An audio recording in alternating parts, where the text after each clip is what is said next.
Hey everybody, this is Stuart with Wine on the Dime, and today I'm reviewing the 2018 Kenwood Vineyards Merlot. It's from California. It's specifically 51% Mendocino County, 49% Sonoma County. It's 14.5% alcohol by volume, and I paid $11 for it at my local grocery store. All right, from a color standpoint, I'm going to give you a medium ruby, no artifacts, no cloudiness. So on the nose, medium plus intensity on the nose. I'm getting it right before my nose gets to the rim.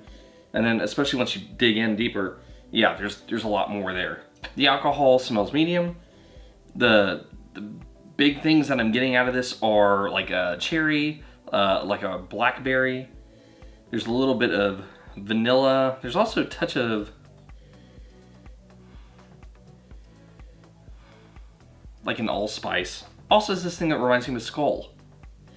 Like the chewing tobacco, there's like this vanilla Skull, because that kind of has the vanilla, but then it also has like the chewing tobacco smell to it. That's kind of what it reminds me of. Anyway, how does it taste? It's off dry. Tannins are, I would say tannins are medium minus. They're actually, it's a pretty soft wine overall. The interesting thing is that overall it's kind of bitter. Like the wine itself has a bitter effect to it. There's also a presence of dark chocolate on the palate that I wasn't really detecting much on the nose because the vanilla kind of hides it.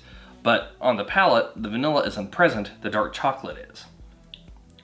It's a bitter dark chocolate, like 85% plus. All those fruit elements are there. I would say in terms of intensity, it also has a medium plus intensity. It actually has a pretty strong intensity on the palate. Unfortunately though, the secondary is a little bit bitter on the mid palate and also on the finish, so that's a little unfortunate. The acid is also medium plus acid. What else am I forgetting here? I already said it was off dry. I already talked about tannins, primary, and all that stuff. Screw it, let's just get to the blick. So from a balance standpoint, full point. I have a little bit more to say about that, but I'll wait till after I finish the blick here. But it still is a full point wine. Length, it has a medium finish, half a point. Intensity, medium plus on the nose and on the palate, so 0.75. And in terms of complexity, I'm gonna go ahead and give you half a point here. And the reason here is because I'm getting some decent primary, I'm getting some decent secondary, but the bitterness of that dark chocolate makes me want to not include it because it's just a very bitter sensation. I'm not a fan of it. I'm not a fan of it. So in the end, you're a good wine. Now, the thing I was gonna say about this wine, this is not a save it for 10 years from now wine. This is a, it's time to drink it wine. Like this is not gonna, it doesn't have really a heavy tannic structure that will hold up to aging for very long. The tannins are already pretty smooth and plush.